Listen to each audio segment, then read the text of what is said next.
right, so our program, we like to call it ELEAF, Electric Landscape Equipment Assistance Funding Program.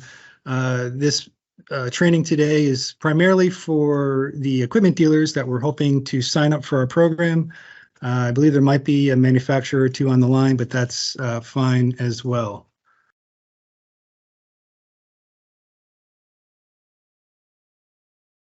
So ELEAF program provides a streamlined approach to reduce emissions by replacing existing commercial combustion lawn and garden equipment with cordless, zero-emission electric lawn and garden equipment. The existing combustion lawn and garden equipment that is eligible for trade-in under this program is to be scrapped. So a basic overview of the process. You're going to have your customer enter your dealership. You're going to talk with them, decide if they want to try the electric equipment. The customer's then going to have to turn in their old equipment and then purchase the new equipment, and it's going to be a like for like exchange. The dealer is then going to scrap the old equipment, and then you'll submit an invoice to APCD for the incentive amount, and then APCD is going to provide that payment back to you for the amount of the incentive. So our program currently has up to $3 million in incentive funding available for the region. It's going to provide small landscape companies the ability to transition to cleaner equipment. Clean air benefits for owners, employees, and locations where equipment is used, and increase business to participating dealerships. So kind of the meat of the presentation here, the requirements. That'll fall on the equipment dealer. So you'll have to confirm that the landscape professional eligibility, and there'll be a slide that goes more into that later. Provide the zero emission lawn and garden equipment, accept the operable combustion equipment as a trade-in, ensure the old equipment is scrapped, provide the appropriate discount on the new equipment, and we're going to go through what those are. There's going to be a paperwork packet that you'll submit to APCD for reimbursement, and then provide access to the facility and records to ensure that program accountability. So potentially we'll come to your location just to check things out. So more in detail about the landscaper eligibility. So they have to reside in California and currently own and operate the existing combustion lawn and garden equipment in San Diego County. The existing lawn and garden equipment must be in operable condition, be able to start or move or have all the operational parts intact. The landscape professional will certify operability during the purchase of the electric lawn and garden equipment and exchange of the combustion lawn and garden equipment. The program participant must be a small business or sole proprietor operating in San Diego County. And the program participant must intend to own and operate the new equipment, the new electric equipment in San Diego County for a minimum of 36 months from the date of purchase. So you must be able to sell eligible zero emission lawn and garden equipment. So some examples of handheld equipment: chainsaws, pole saws, edgers, trimmers, handheld blowers and vacuums, also leaf blowers and vacuums, and then even walk behind or robotic mowers and ride on or standing mowers.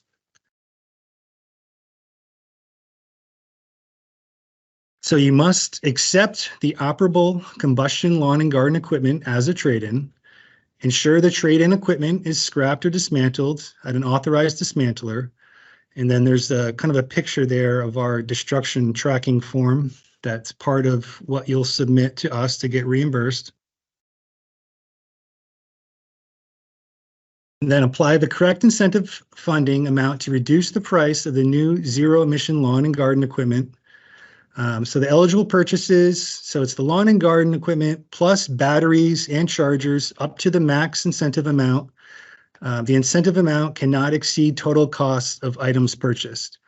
So you see in the little table that the handhelds get $700 incentive, leaf blowers and vacuums, $1,400, $1,500 for the walk behind robotic mowers, and then the standing ride mowers up to $15,000. So at the end, after the exchange and then the package that you'll submit to APCD to be reimbursed, and so basically we also need to make sure that we get all this information so we can reimburse you. So there'll be some information that you'll collect from the landscape professional during the exchange. And then we have a spreadsheet that's linked on our website that we can show you. A copy of an invoice that basically is going to list the pieces of equipment, the amount that you're getting reimbursed for, and then also the destruction or dismantling receipt for each piece of the lawn and garden equipment. So that's kind of the package that you would submit to APCD to get your reimbursement for the incentives that have been applied. And then again, just finally, the equipment dealers in our program are going to agree to allow the APCD or potentially CARB to come to their facility and just kind of check things out, look at the records, just to make sure that the program is running correctly. All right, so that was the presentation. So the question for those online was just about a question about the invoice and will the trade-in equipment be noted on the invoice? So as part of that packet that you'll submit to get reimbursed, there's an Excel spreadsheet where it's going to list out your name, your customer's name, and then basically all the information on the trade-in old combustion equipment, and then any information that's for the new electric equipment. So all that's going to be on a spreadsheet. It could be several items all listed on there. That invoice, which I didn't say, so I mean, at least monthly, you're going to want to submit this package to us. But understandably, if you've traded in a lot of equipment, there's a big incentive amount at some point, you can submit your invoice weekly if you prefer, so you don't have to float as much money, right? So that's kind of a long-winded way of saying that the trade-in equipment information is going to be listed on that spreadsheet. We can compare what's on that spreadsheet to the invoice and say, okay, Mike has submitted an invoice for 13 pieces of equipment. I see the spreadsheet. Here's all the trade-in equipment, 13 pieces that were traded in, 13 new pieces of equipment. The invoice is for 13 pieces of equipment. It all matches up. We can pay it. The only thing I'm thinking, because for each piece of equipment, let's just talk about the handhelds as an example. And the question was about the grouping of batteries and equipment. The max incentive amount for the handhelds is $700. So maybe the equipment that they're buying is $400, $500, and they have $200 incentive left over for that one piece of equipment. So the batteries that are going to go with that equipment the incentive amount can't exceed $700 that we'll reimburse you for. So I think we're going to probably have to know, for this one handheld, they bought an extra battery. The total was, whatever equipment that's going to go with that equipment or with the handheld, it's kind of grouped together. So I think if there's extra equipment that's going to go along with the exchange, that should probably go with it, just so we can see what that, just so we're not giving an incentive for greater than the total incentive amount. But if it's just strictly 10 trimmers and there was no batteries, you could just say 10 trimmers, this was the cost, this is the incentive. So maybe it might kind of depend on how the transactions are going for you there and how you have to group them. The piece of equipment plus a battery, if say it's $900 total, you can apply the full $700 towards that, but then the customer owes you the remaining balance. Yeah, so so the question, is there a list of authorized dismantlers that were to use, or is there a cost associated with dismantlers? So we kind of try to make this more open and easy. Hopefully it's going to work out that way. So we didn't want to say which dismantlers you could go to. We've been told that potentially some of the equipment dealers will be able to dismantle the equipment on their own. So we want to give that option to you as well, depending on your yard size and what type of operations you have. So there's not an exact place where you need to bring it. The dismantling form or receipt. It's just going to say, this is the number piece of equipment that were dismantled. Here is where they went. And I'm certifying that they're inoperable and irreparable and they can't be used again.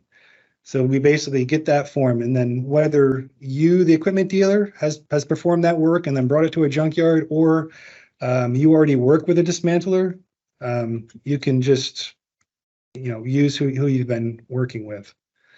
And then as far as any associated costs with the dismantlers, I'm not sure on that, but maybe someone else could maybe chime in and add if they have any additional information on that. What would be the trade-in for robotic mowers? Good question. Yeah, so are there actual gas-powered robotic mowers? Not sure on that, but so the trade-ins do have to be 1-for-1. Maybe some of those dealers that have participated in CORE, I don't know if someone else can answer that about if they've gone through the trade-in process with a robotic mower. I can, so we'll write this down as a question that we're going to try to get back to everyone about the trade-in for robotic mowers.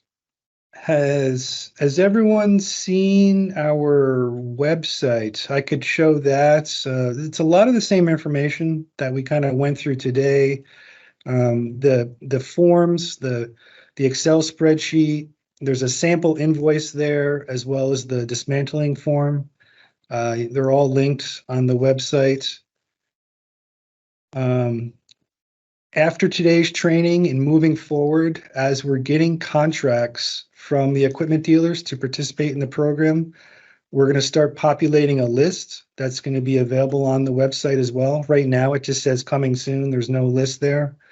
But from today moving forward, hopefully we'll create that list and it'll be up there. So eventually, as we open, we'll be able to point any outreach that we do. We'll point to our website and say, here is the list of dealers that are participating in our program. If a question from Pablo or a statement from Pablo about batteries and chargers are often sold separately, to get the incentive in our program, it has the batteries and chargers have to accompany a piece of trade-in, like a 1-for-1 exchange. So if someone comes in just for a battery or just for a charger by itself, that would not be eligible for this program. And then then Pablo's second comment about some robotic mowers cost up to $25,000, maybe the $15K rebate can be used for those as well. Seeing as how the CARB, who we received the money from and we're running this program for, they've separated it out into a different category. So we have to go with what was shown there. Then I see a question from Dennis. The anticipated lead time for APCD to reimburse the dealers. Generally, our process takes, unfortunately, about a month to be reimbursed. So and that's a month from we receive the invoice, all the information that we need is present to make sure that the exchange was done properly. And then we sign off saying basically okay to pay. From that point forward, it's about 30 days to get through our system. So the question was, do we have a copy of the package that we want submitted for reimbursement? All right, everyone. So hopefully you can see now the web page for the program. And so the question was again about what's the packet of information that we need to receive for the reimbursement. So some general information here, some dealer requirements. These dealer requirements are also included in the contract that you would sign with us to participate in the program. Landscaper eligibility requirements that we went over. There is a definition of small and micro business listed here. The incentive amounts, again, are listed. And then at the bottom of the page is the reimbursement information. So again, basically 3 things. So the Excel spreadsheet that we've been talking about, linked here at the bottom. So there's 2 tabs here on the bottom. There's landscape info So their name, the business name, and then you can see here, this is the existing combustion equipment info, as much as you can get. If it's super old, you might not be able to get everything, but that's understandable. And then the replacement equipment that they purchased, basically we're going to be looking, was it a trimmer for a trimmer? Is it a 1-for-1? It's kind of the main idea there. And then on the other tab here is the equipment dealer info. You can put your name and address. And then, whether it's a weekly that you're submitting to us or monthly, you can combine a bunch of pieces of equipment on one invoice. So you can put the invoice number here. And then, so going back, so that was the spreadsheet. Then I'm going to show you the invoice now.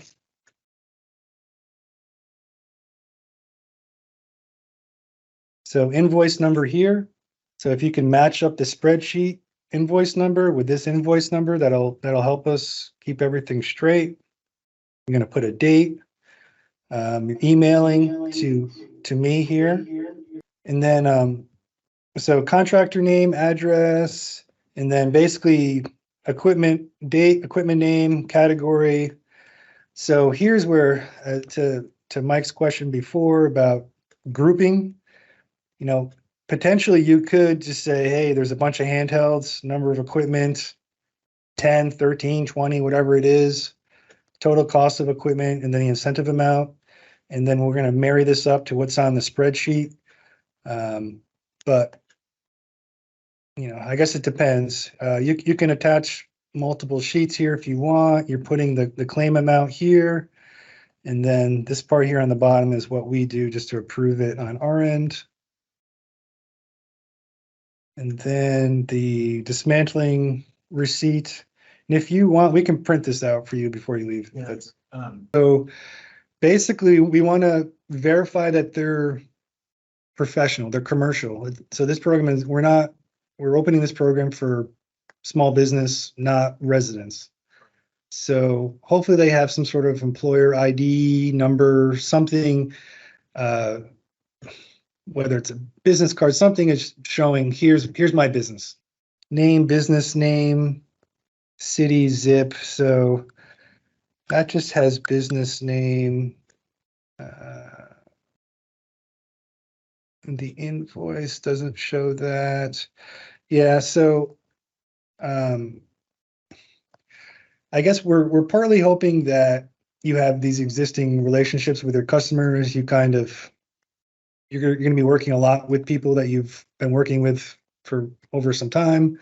That being said, we know you're probably going to have new customers as well from this. So yeah, so try to verify through an employer ID, some sort of verification that they are in fact working for a small business and they're in San Diego, not just a resident, not from either Mexico or LA, not from Imperial. It's supposed to be San Diego County landscape resident. All right, so we kind of went through the package of information for the reimbursement there. Any other questions from the online group about that?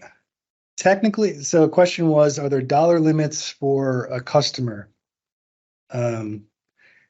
Basically, when you sign the contract, there's one of the little lines in there says, we kind of reserve the right to, if too much business is coming from one place, that potentially we could cut it off, because we don't want one operator, one dealer doing 100% of the business. We're trying to spread it around to the whole county, give everyone a chance.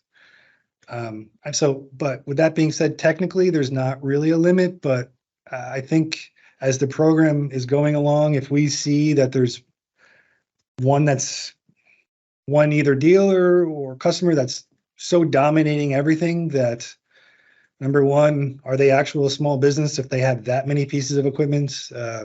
So at some point it'll raise some eyebrows, but I wouldn't give you like an exact number on that. So for those of you that might be attending that have not submitted a contract yet, hopefully you've You know where that there's an application form that you need to sign. After that, you submit that application to us. We'll send you back a contract for you to sign. You sign that, send it back to us, we sign it, and then at the end, we'll give you the fully executed signed contract. At that point, you'll be eligible. We'll put your business name and location up on our website, and we'll start sending people your way once we open. Right. Okay. So question was, so there's some of you who have submitted contracts and you have not, or you submit an application and you have not received a contract back yet. Don't worry. There's a few little minor revisions that we were doing to the contracts, but you'll be receiving it very soon. And then if there's no other questions, we will end the meeting.